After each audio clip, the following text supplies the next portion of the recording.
What if everything you've been told about the reasons women get divorced is wrong? I'm Sheila Ray Gregoire from baremarriage.com, and we like to talk about healthy, evidence-based biblical advice for your sex life and your marriage. And today on episode 212 of the Bare Marriage Podcast, we're going to look at some seriously crappy takes on stats, and I am joined today to do that by my daughter, Rebecca Lindenbach. Hello, hello. And here's what I want to tackle. Are you ready? Yes. Okay, there has been an uptick, and I don't know why. I don't know what's going on, but there has been an uptick on social media and on other podcasts of people using two different stats, okay? One saying that women initiate 70% of divorces, which is true. All right. Lots of studies have shown that. And the biggest reason that women initiate those divorces, 75% of women say it's lack of commitment. And people are saying that, see, this proves that women are getting divorced for no reason. Yeah, which, as we will show you, is really, honestly, like gold stars to everyone for being able to misrepresent the story as well as you did. Like, I almost feel like that gets an accolade. Like, what, like a Darwin Award, but for stats? Yeah. Like something like that? Like, how does this even pass the smell test? Okay. Yeah. Because so what they're saying is, hey, look at all of these women who get divorced for no reason. Women are selfish. Women are terrible. Women are leaving perfectly good men. The big crisis in the world is caused by women because they're getting divorced because of lack of commitment. Exactly. So guess what we did, people? We looked at the study. Yeah. Which does seem to just be a really out there idea. Like that's really new thinking, guys. Yes. Like to actually read the study. Reading the study that you're going to quote. But that's what we did, because this whole stat sounded so strange to me, the way that people were interpreting it. So this stat came from a 2013 study. That's a matched pair study. It's a really cool study. Seriously, you should look it up. The link for it will be in the show notes. But it was a matched pair design, which means that they actually got to talk to both people of the divorced couple, and they would link them in some way, so they could say, hey, so spouse A says this, but spouse B says that. And this whole reason for divorce being a lack of commitment was one option in a check all that apply question for what were the reasons behind your divorce. Yeah, so they listed 12 things and they said check all that apply. They didn't say what is the reason, what is the one reason. And they did ask what is the one reason. So later on. They did later. Yeah. So, and later when they asked what's the one reason, what's the main reason, do you think that 75% of women said, I just felt like it. It just felt like a good thing to do on a Thursday. You know, I was like, divorce era. You know, that's not what happened. No, exactly. Instead, 57% of the marriages, the last straw was either infidelity, abuse, or substance abuse and addiction. Yeah. 57%. So the 75% of people, of women who are saying there was a lack of commitment, are also getting divorced because they're abused, they're being cheated on, there's a spouse who is not dealing with their addiction issues. Right. Like that sounds like Which a lack also of... classifies as lack of commitment. Well, exactly. It's like, I don't know. I think that sleeping with a bunch of people does signify a deep lack of commitment. I know. I'm actually surprised that 100% of people didn't say lack of commitment. But, you know, I just want to do a plug for matched pair surveys. Oh, yes. Before we get into more of the detail on this particular study, there's another study that is coming up that we are doing for our marriage book. We have ethics approval from Queen's University. And my husband, Dr. Keith Gregoire, is doing it with us. And we will have the link to that study because we need both people in the couple to take the survey. So we're going to put the link in the podcast notes. I think the study is going to be ready by the time this podcast comes out. Hopefully. If not, it probably will be next week. But there will also be a link to the email list where you can sign up.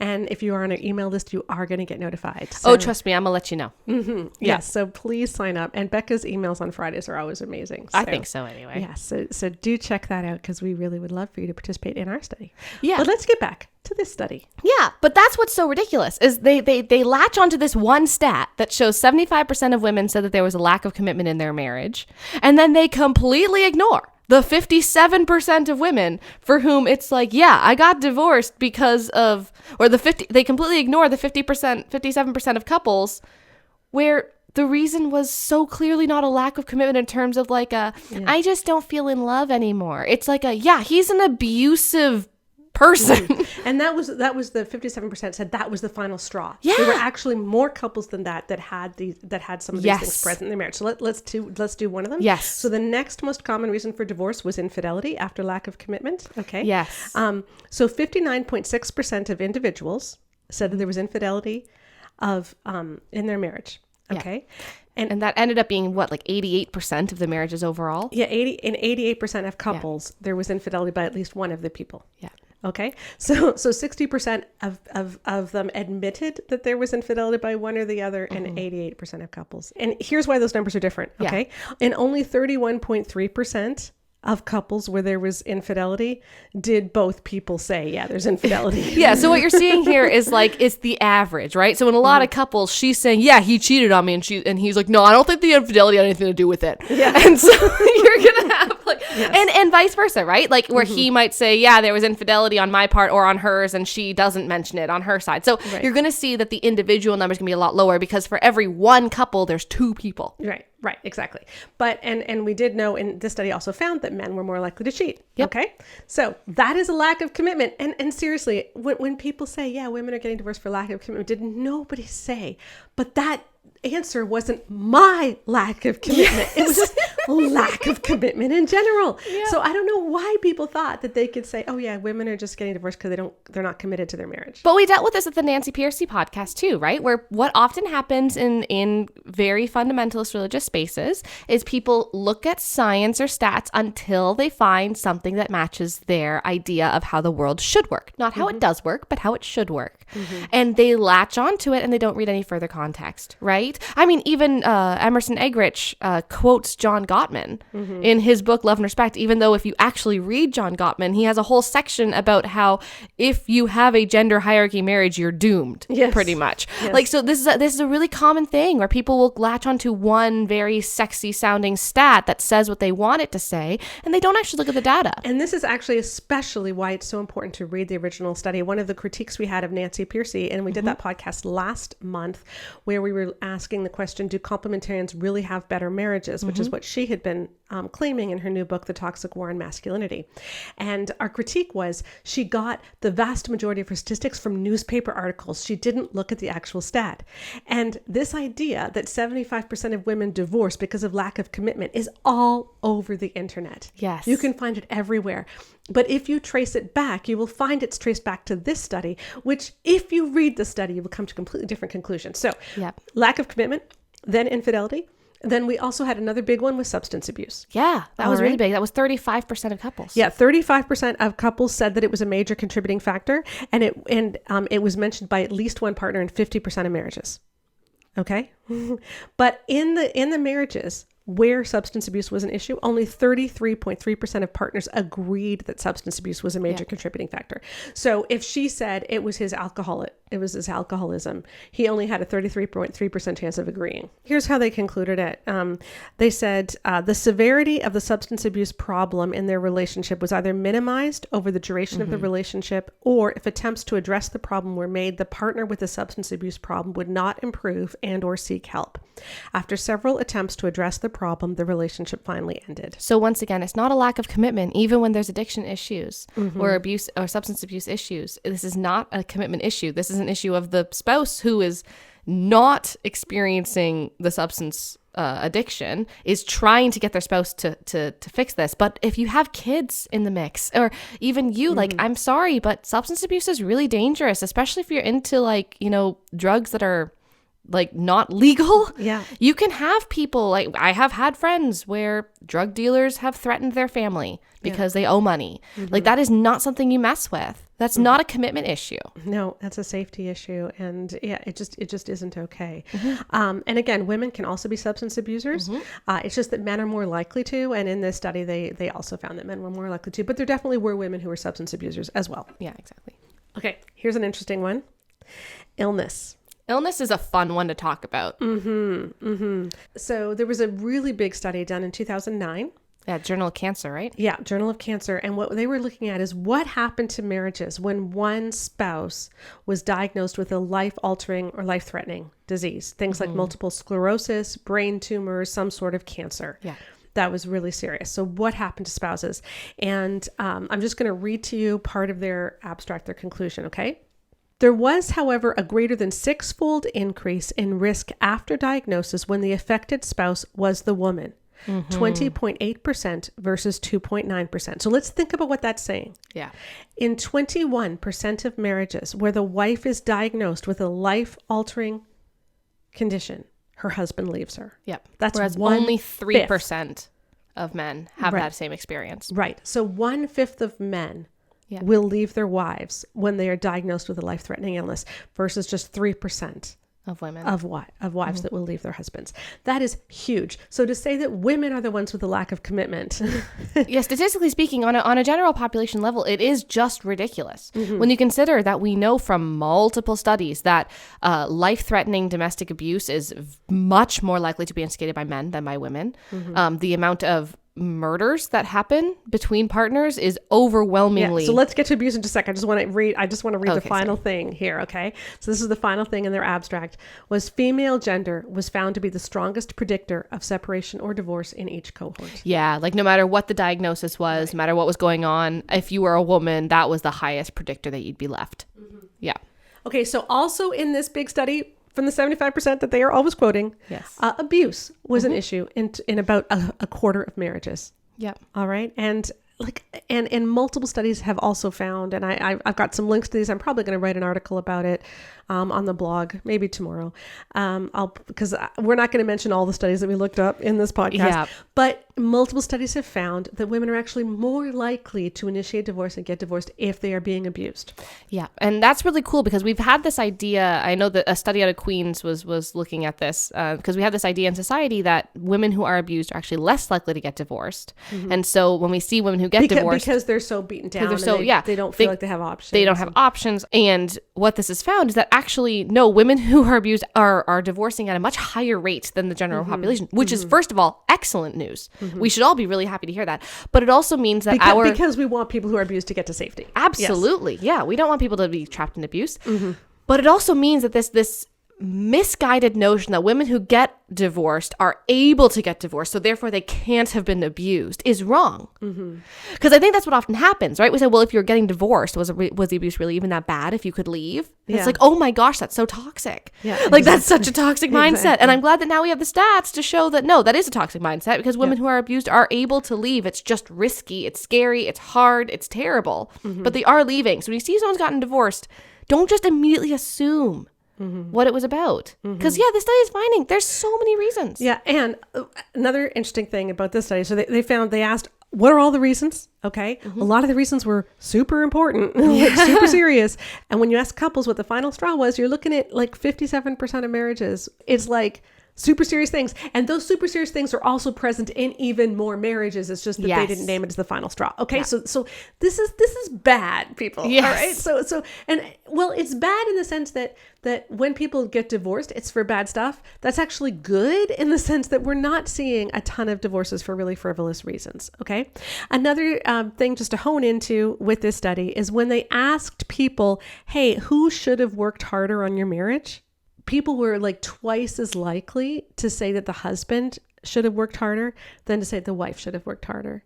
And the majority of respondents agreed that the wife worked hard enough on the marriage. They did not agree the husband did. Yeah. So in this same study that they are saying, look at all these women leaving men for no reason, these uppity women, the men are like, yeah, no, she had a reason. I should have worked harder. The men are actually agreeing. So here's a thought, people. Read the study. But that makes me do the thinky think, and that makes my brain hurt. Yeah. No, I'm being a little snarky, but it is funny. It's such a good example of why you shouldn't trust stats that you just see online. Like, I know we do a lot of stats online, but I hope that you can always kind of track it back. Yeah. Okay. So that's the one big stat problem that people have had with this, with this is that, that 75% lack of commitment, the way and it's like, you know what? Maybe women are just lacking commitment after they've been cheated on and abused and had to deal with substance abuse issues. Maybe they do lack some commitment after that. And I'm like, yeah, me too, girl. That seems like a pretty natural consequence. But this one I find really funny too. Okay, so this is misused stat number 2. Are you ready? 70% of women initiate divorce, but college educated women, when they get divorced, 90% of women initiate divorce. So guess what? It's really dangerous to marry a college educated woman because she's just going to leave your butt. Exactly. She's just going to leave you stranded because Yeah. she's so awful. All right. And that's what we hear. There's a really big female influencer. I am not going to name her because I don't want to send her traffic, but she's constantly doing these memes about how dangerous education is for women because it makes them more likely to leave their husbands. Which is just so funny because she's arguing for a lack of education for women, and that take is such a blatant misunderstanding of stats that it just belies her lack of education. And I'm not sure that everybody listening understands why that is a misunderstanding Yeah, of stats. so let's talk about it. Let's go into it, Rebecca. Why don't you explain the problem? So the problem is, overall, the divorce rate in society there's a lot of different numbers kind of thrown around, but it's somewhere around currently like the 35 to 38% mark from what I've seen. Yeah. Right? I do want to interject here and say the divorce rate has never been 50%. That idea that idea that the divorce rate is 50% is not true and never has been.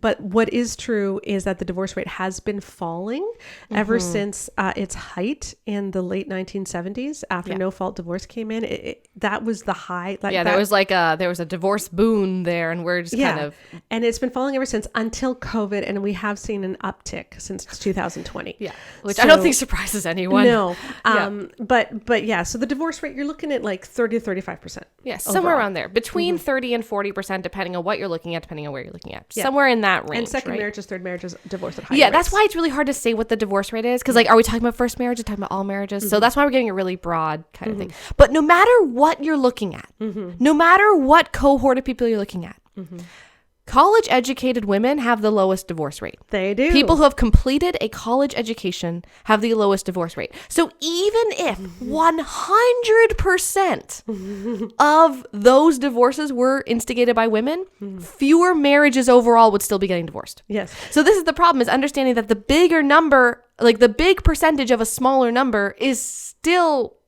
smaller than the bigger number. Like, Okay, so here's what the U.S. Census Bureau declared in 2019. Here's what they published, okay? So divorce rate among women with a bachelor's degree or higher was 26%. So they asked, they in the census, they said, hey, have you ever been divorced? Okay, 26% of women, bachelor's degree or higher, said yes. Of women who had ever been married. Okay. If you had some college education, it was 36%. If you had an associate's degree, it was 30%. High school diploma, 39%. Less than high school diploma, 45%. yeah, so you're looking at like people who don't even have a high school diploma, which quite frankly is a lot of these homeschooling fundamentalist Christian groups. You're looking at a 45% divorce rate versus your college educated women with a 26% divorce and that rate. actually goes down if you look at master's degrees versus bachelor's degrees. Yeah, So women with postgraduate education have the lowest divorce rate. Yeah, people who complete their post-secondary education have a really low divorce rate.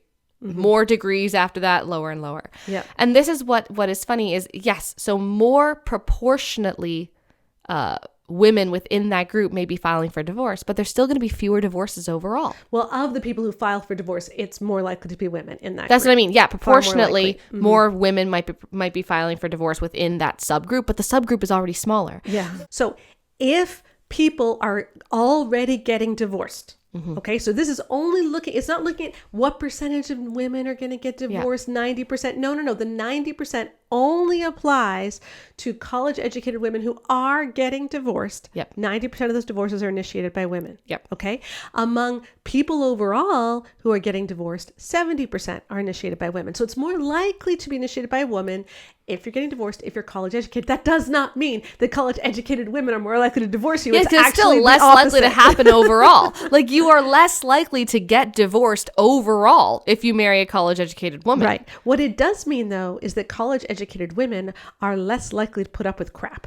Yeah, and I think what they that's found. And because they have the ability to get a job, they're more likely to leave when something bad happens. And that's what multiple studies have found, is that college education, first of all, means that your marriage will tend to be more stable, but it also means that when it isn't, And when there's violence involved, she gets out faster.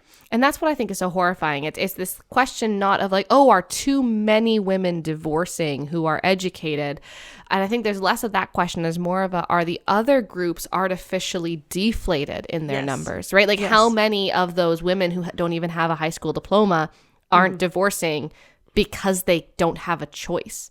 Like how many of them are like, I don't know where me and my kids are going to live. I don't know how we're going to support ourselves, especially with the cost of living getting so high, right? Like how much of this is not about, you know, women just, oh, well, fewer women want to leave their husbands as much as fewer women can leave their husbands. And would the divorce rate actually be higher if those women had economic opportunities? Because so many studies have found that employment and education are very protective against long-term abusive relationships. Exactly. Okay, so another funny thing is people will often say that college-educated women don't get married. Actually, the cohort of women who are the most likely to get married and then have a child and then stay married are college educated women. The people who are the most likely to only ever cohabit and to have kids outside of marriage are your non-college educated women. And so it's kind of ironic that the people who are the most gung-ho about making sure that people get married and don't live together and have kids after marriage, all this stuff, are also like, don't educate your women. You're shooting yourself in the foot, bud.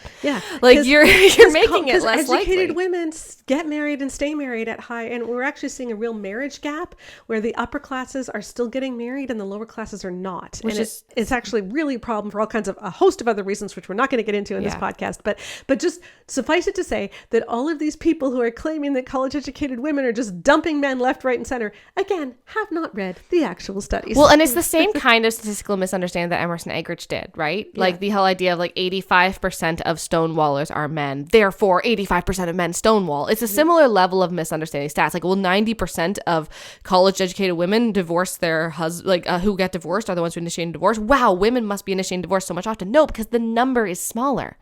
Like it's just, these are all very simple statistical oversights that, you know, with statistics education, not even a serious one. Like I think grade 12 common stats. Sense. Just common sense too. Well, and no, I don't think this is just common sense. Stats are complicated, and I do want to say we have a lot of people listening who find stats complicated too. And I want to say I see you, I hear you, but I just think a lot of this, I just find it funny that the people who are like don't educate women are also showing that they're not educated. But you know what? I wonder if the reason they're saying don't educate women is because they're trying to create marriages which give men so much hierarchy and power, and educated women don't put up with that. And so if your view of marriage requires women to defer to men, absolutely, and to have a marriage where men get the final say in everything and where men can basically do whatever they want and women must put up with it, then you want women not to be educated. And I think that's really what's going on. Okay, so that's the overall picture of these actual studies. And to throw some more, just a few more data points in on it, you know, how do we know that divorce isn't happening for no reason, and that often women were the ones who were treated worse in the marriage? A couple more data points other than the ones we've already showed you. First of all, women tend to be happier post-divorce than men are. Women are less likely to report that they regret their divorce than men are. And women are less likely to remarry because they're happier being single and they don't want to go through that again. I think the big thing is you can look at if we separate people into three categories, right? Happy marriage and married, unhappy marriage and married, and then divorced. The differences between the two genders is really striking here, and it shows a difference. So we're even with happy marriages, married, right? Both people, that's the peak happiness.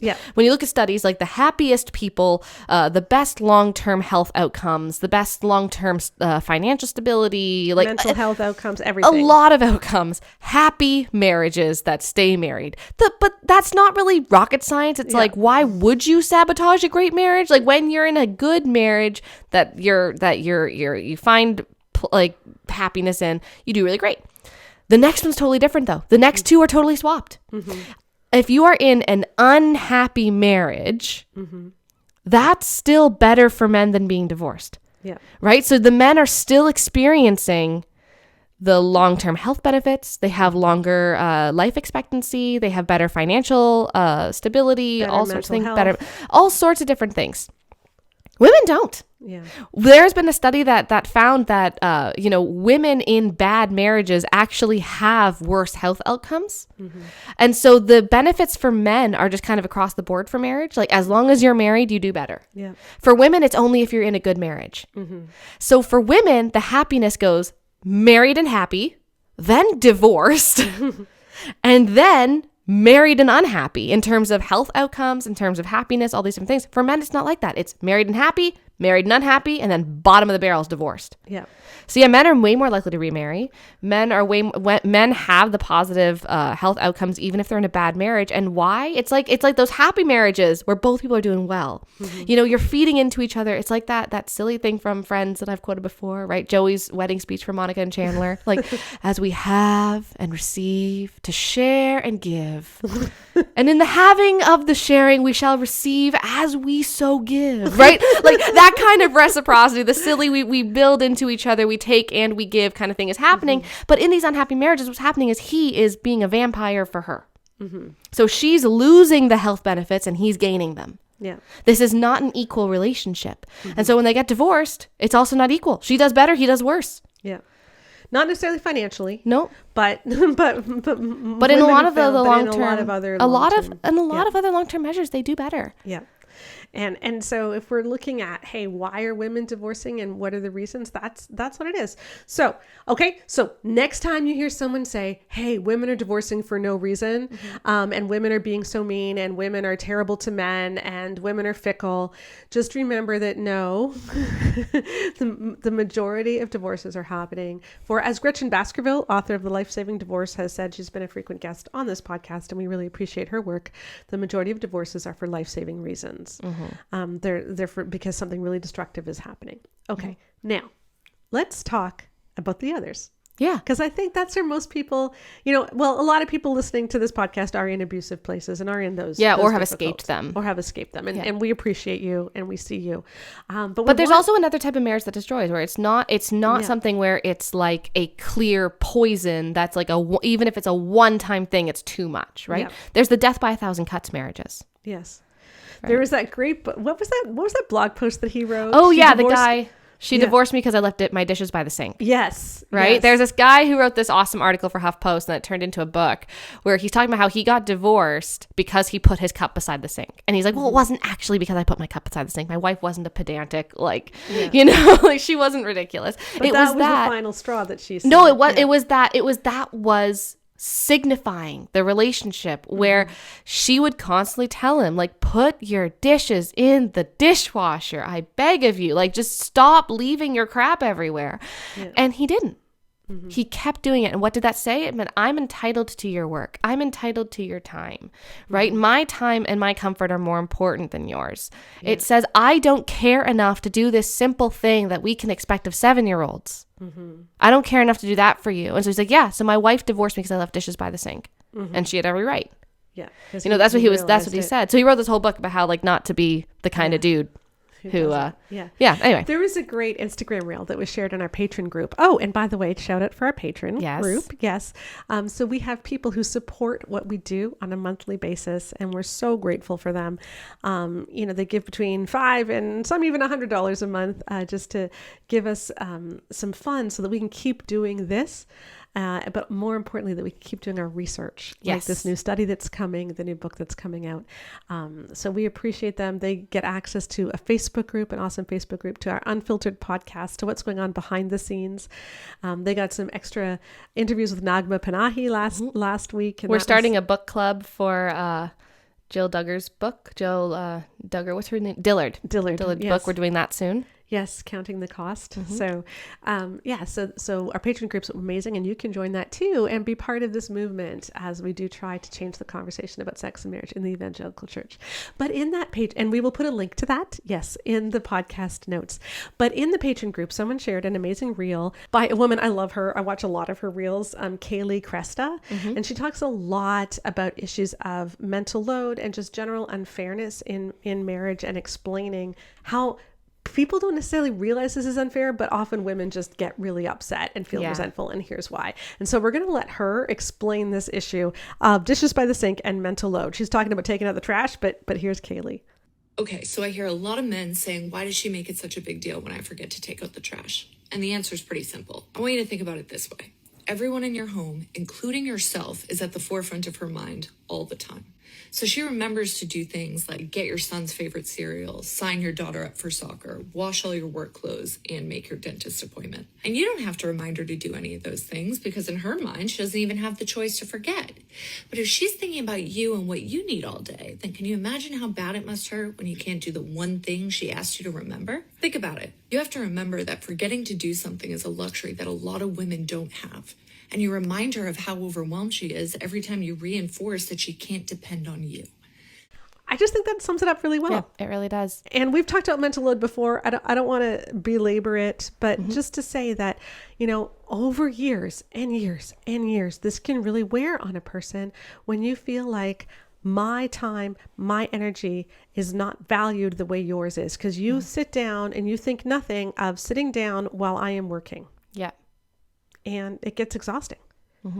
And I find what often happens is, and this is maybe more what I want to talk about in the rest of this podcast, is how we can avoid this situation. Yeah, because we don't want to necessarily talk about, like, if you're in one of the marriages, like the 57% of marriages where the final straw is infidelity or abuse or substance abuse, we're like, yeah, girl, like, get out. Like, yeah, like, that's not something where we're like, how can we fix this marriage? I'm like, that's not really my priority. I'm going to be honest. Yeah. I think those are really big deals that you should be talking to someone who can have your safety in mind and, maybe someone who's licensed and trained in these kinds of things.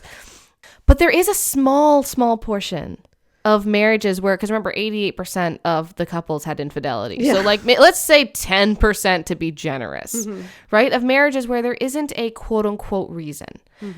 I don't necessarily agree with that because I think that long-term, like this, we know from studies that this kind of thing literally sucks years off of women's life. Yeah. When you're bearing all the mental and emotional when labor. you're constantly feeling like you're not heard, you're not seen, these kinds of things, it actually does have genuine long-term health repercussions on women in particular. And why on women?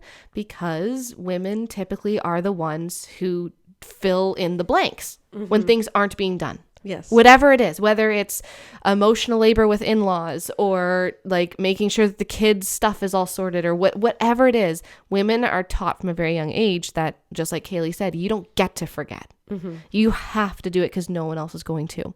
And that kind of marriage it eats away at someone. So we want to talk about that kind of thing because there's a lot of women who get divorced who they didn't want to have to get divorced. And a lot of men who get divorced. And a lot of men who get divorced where they didn't want to have to get divorced, but they didn't realize what was happening. Yeah, and I think this is what happens, okay? And it isn't always, we're not saying that it's always men's fault, but I think couples can get into this dynamic where there's a problem. There's something happening that is making one of you feel, I am not valued, because I feel like the other person thinks they're entitled to me being this amazing spouse, even when they're not putting in the work and they're not valuing me. And that can look at all kinds of different ways. Oh yeah, all sorts of ways. Let's say that she is constantly talking to her mom and spends all her time with her sister and her mom and never spends time with him. Right? She really values her family of origin and the mom isn't nice to him and she doesn't care. So that's a really common dynamic you see. Or she's overspending and he just can't get finances under control and he's working really hard and, she's just not contributing enough and is really causing the family to go into debt. That's another really big thing. And that can make someone feel very taken advantage of. And that can go either way. It could be him doing it too. So we could have mental load issues. We could have, family of origin issues. We could have sex issues. Although as we have shown on this podcast, sex is not the issue in general. Lack of sex is a symptom. It's not the problem in and of itself. But when there isn't issues like infidelity, like abuse, like, substance abuse and these kinds of things where it really is, it's bigger than the relationship. This is a personal problem, right? When there's honestly just relationship problems that just eat away year after year after year. What we want to say is like often we feel helpless because as women, we've been told your job is to make sure everyone is comfortable around you. Your job is to smooth all the waves over. Your job is to look effortless while you do it. Your job is to have everything be perfect and make sure it's perfect. And if he helps, then that's great, but it's really your responsibility. And so what happens if there's problems with in-laws? Do we speak up the first year? Year 2? Year 3, what about when the kids start to come and they continue to cross boundaries? Yeah. What do we do, right? We've been taught for so long to be quiet that often what ends up happening is, think about like a plane, right? If you go off course by 1 degree, it's super easy to fix early. But if you're 8 hours into your flight, all of a sudden you're in a totally different country. Yeah. This is what I get from looking at a lot of these studies is that if you course correct earlier, it's easier. Yes. So if you have that option, please do. Yes, please. Please do. I remember when we were in university, we talked about marriage counseling, and it's in a textbook. So I can't remember exactly where it is, but I remember we were talking about the idea of, relationships can be described as having multiple different phases. Relationships that go from dating until divorce, right? Like divorce-bound relationships have multiple phases. And people often go to marriage counseling after a crisis phase, right? There's something that triggers why they would go to counseling or why they would seek help. It's something big, typically. Usually the couple is already on their way to divorce when they start to seek help. Yeah. But the studies have shown, from what I remember we were talking about, is that if you seek help at that point, you're already kind of too far gone for most people. But if you seek help earlier, like when there hasn't been some huge blow up and you're like, I don't even know who you are anymore or anything like that, but it's more of we just don't feel connected. We're living parallel lives. We feel like we try to reach out and the other person just doesn't really... it just doesn't mesh as well as it used to. I'm feeling more alone. Those kinds of things. Because that's when you reach out for help. It can actually move you in a different direction because you've corrected your path earlier on in the flight. And that's hard to do. It is. That's hard to do because people don't tend to seek help or do change until there's a crisis, because it's just easier not to. If there's not something really, really serious trying to get you to do that, it's the same way that we don't exercise, even though we all know we should. Yeah, right? our brains are created and designed to take the easier route, and that is an adaptive trait, and that's often something that we beat ourselves up for a lot, but it is a very adaptive trait, right? You don't have the mental energy to be on 100% all the time. Yeah. You don't, and that's not a failure on you. You're just a human being. So what do we have to do? We have to accept that this is how we were created and then work with that and challenge ourselves to do what doesn't feel natural sometimes, right? Like if things are not going great, don't wait until you literally can't not deal with it. Yes. Right? Deal with it now, even though it takes effort, because you're going to get more reward. Like it's the idea of like, if you see it as like, and maybe this would be stressful to people, but like gaining interest in your head, like when you notice that there's a problem, you can either deal with it now and not pay a ton of interest, or you can deal with it in 10 years and have 10 years of accrued interest on top of the initial problem. Yeah. And relationships seem to work very similarly in, again, situations that are not one of those 57% where there's or one of the 88% or however many percent. When what we're saying is that if you're in one of the big three, none of this really applies. No. We're talking to people who like, you maybe got married a little bit ago and you're just feeling totally disconnected and you are just kind of like trudging on and you're feeling yourselves drift apart and you're like, oh, well, it's not that bad yet. You really should be trying to fix it now instead of when it gets so bad that you have to fix it. And this applies to sex too. Okay, this is something that we've been talking about a lot since the Great Sex Rescue came out, but I've done a couple of series on it on the blog. But I remember this email that I got from a man, okay? And he said this, and I've talked about this before on the podcast, I think, but he said, I really, really want to give my wife pleasure. Yeah. I want her to really love sex, and I'm eager to give her foreplay, but she just doesn't want it. She tells me that, no, don't worry about me, just go ahead. And so we've been married for 17 years, and she's never had an orgasm. And I'm like, holy cow. How much do you really want her to have pleasure if you're still willing to use her body when she doesn't feel good? Yeah. Like that should be sending off major red flags in your head, because guess what? If this, if you start marriage and she has an orgasm the first time she has sex, her chance of having the same libido as you is virtually identical. Yeah, so many studies have found that if you just start out sex with orgasms, dude, it works out pretty well. Like, but if she has had sex for 17 years and has never had an orgasm and doesn't like sex, do you know how long it takes to make sex good now? Yeah, we don't say that to discourage people from trying. That's not what we're saying. What we're saying is there has to be an acknowledgement here. Like, we're not saying that if it's been 17 years, it's too late. That's not what we're saying. Please check out our orgasm course. Yes. Please. I will put the link in the podcast We have heard so many stories, and there's also just genuine evidence from other studies that show that anorgasmia absolutely can be, rectified. But it's harder when it's been 17 years. Is. And this is what we're trying to tell you people is like, if something is not working, address it early. Yeah. Address it early. That's, the first few years of your marriage, that's when you need to be addressing some of these things as much as possible. Sweat the small stuff. Yes. Seriously, sweat the small stuff, because the small stuff adds up.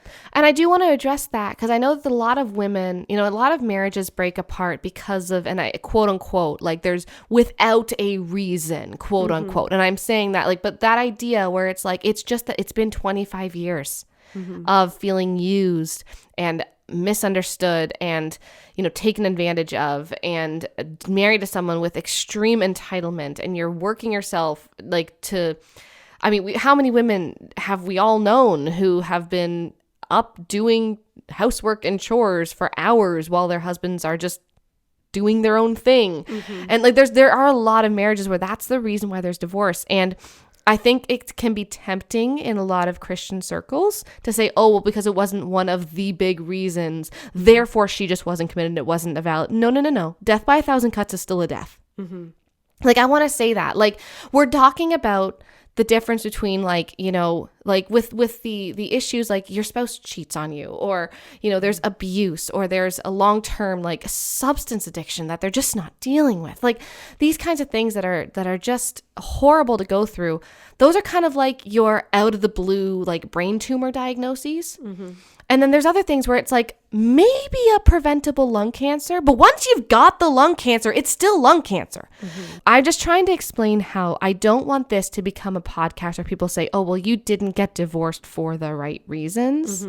What we're talking about here is what's preventable and what's not really in the same way. But preventable doesn't mean that, well, you should just have to live with it. We still treat the lung cancer, guys. Like, so we're not trying to make a policy or anything on when you're allowed to divorce. That's not what this podcast is about. But you know what? We just don't want people miserable. Okay. Well, and I think that a lot of people miserable, and marriage is good for you. Yeah. Like when you're in a good marriage, it's good for you. Like there's so many benefits. Our survey found that. Multiple surveys have found that. The Harvard longitudinal study has found this. Like marriage, when it's good, is so positive, and we want that for people. And I just know from talking to couples, from witnessing couples, from our survey data, from our focus groups, that a lot of times it's like it is that death by 1,000 cuts, because you let small things go in those first years of marriage, and you can handle it in the first year of marriage. You can handle it when she doesn't do any housework, or when he's getting you into debt, or when he's always over at his mom's house and isn't spending any time with the kids. Like, you can handle it for a while. You can't handle it for 25 years. Yeah. There's a point where you're going to break. And so what we're trying to say is break at year one, like make, or don't even have to break. Yeah. Just make an issue out of it early. Like think to yourself, is this something I can do for 35 years? Or 50, like if you're 25 years old and you're married and your spouse is spending their weekends out with friends or their nuclear family and not spending it with you, and they're doing this regularly, ask yourself, can I put up with this for 55 years? Average life expectancy, 80 years old. So can I put up with this for 55 years? And if the answer is no, then you've got to do something about it now, because you may be able to handle it for a couple of years, but eventually you're going to crack. And so do something about it before you crack, because it'll get worse and worse. I remember when you guys were babies, I was friends with a woman who had kids the same age, and we spent a lot of time together, and she would tell me about her marriage, which was really problematic. And at one point she decided that she really wanted to start having dinner as a family. Okay, so she was putting the baby in the high chair around the table. She put the food on the table. Her husband came home from work and he went and sat on the couch. And she sat there at the table waiting for him to come and join them at the table in their small apartment. And he didn't get up. And so eventually she took his plate and brought it over to him, and he ate in front of the TV. And from then on, he ate in front of the TV every night. Yeah. And this was, and then their marriage was getting worse and worse and worse. She was feeling more and more disconnected. He would come home. He really wouldn't talk to her. He wouldn't interact with the child. And she found this really, really hard. But she was still bringing him the food at the couch every night. Now, I'm not saying that their disconnection was her fault. No. I'm not saying that. But what would have happened if that first night she hadn't have brought the food to him? And what if she had insisted, hey, if you're going to eat what I cook, you're going to eat it with me.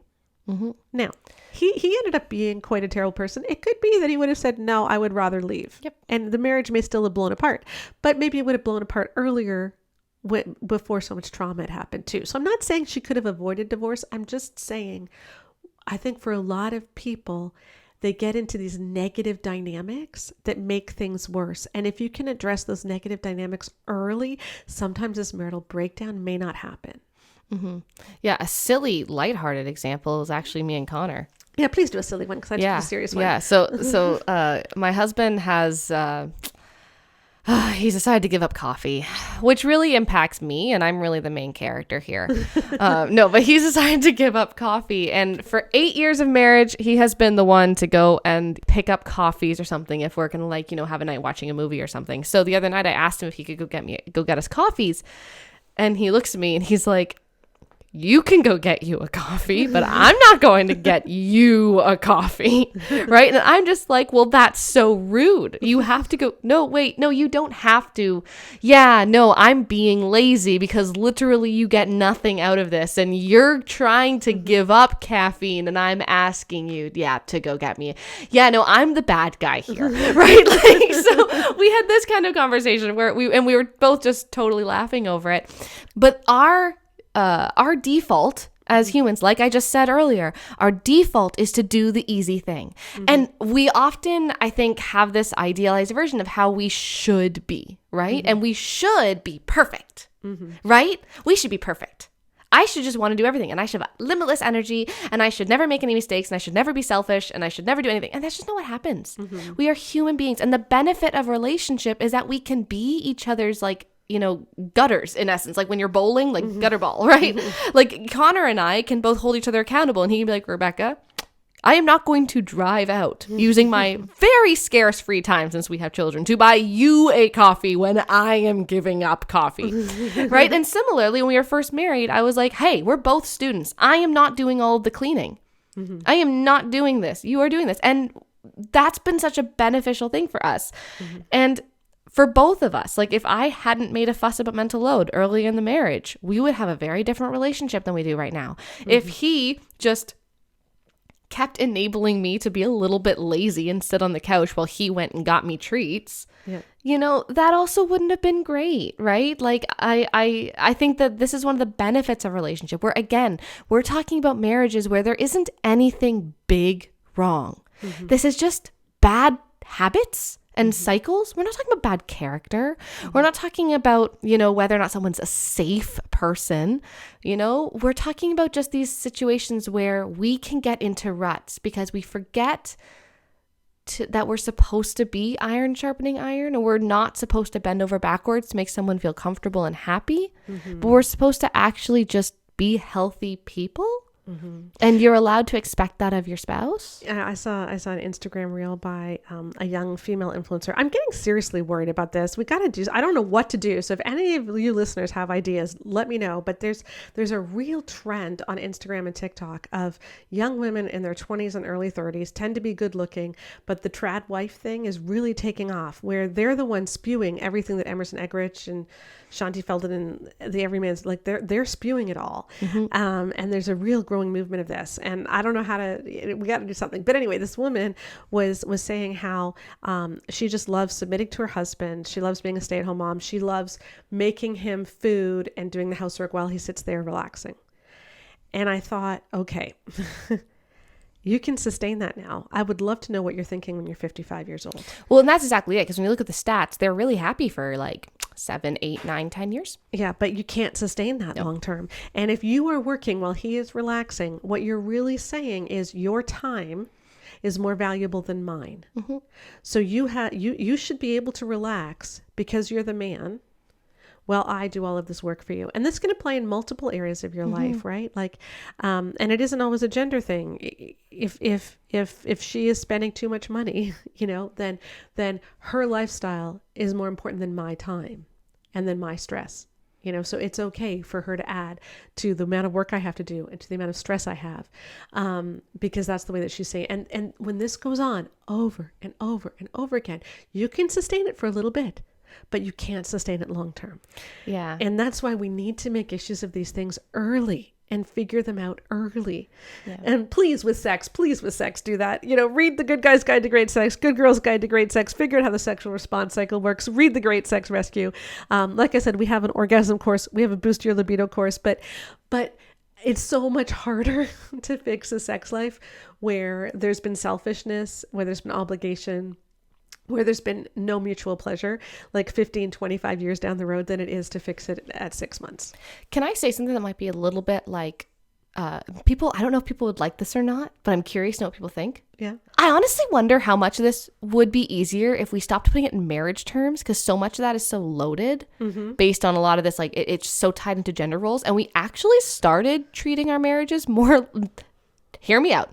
Okay. More like roommates. Okay, because I know that's like the whole like you're married, you're not roommates, right? And it's like, but the thing is, there's some benefits to roommate agreements. There are a lot. Connor and I very much feel like roommates to a certain, like in our day-to-day life, because there's this level of you both have to contribute to the house. You're both living in each other's space instead of it being one of your space that the other person is infringing upon, right? It's like it's a shared communal living situation. When you were roommates, you were either clean or you were kicked out, typically, right? Yeah, we for those of us who had roommates, we all had that conversation with like that one roommate who never did any chores.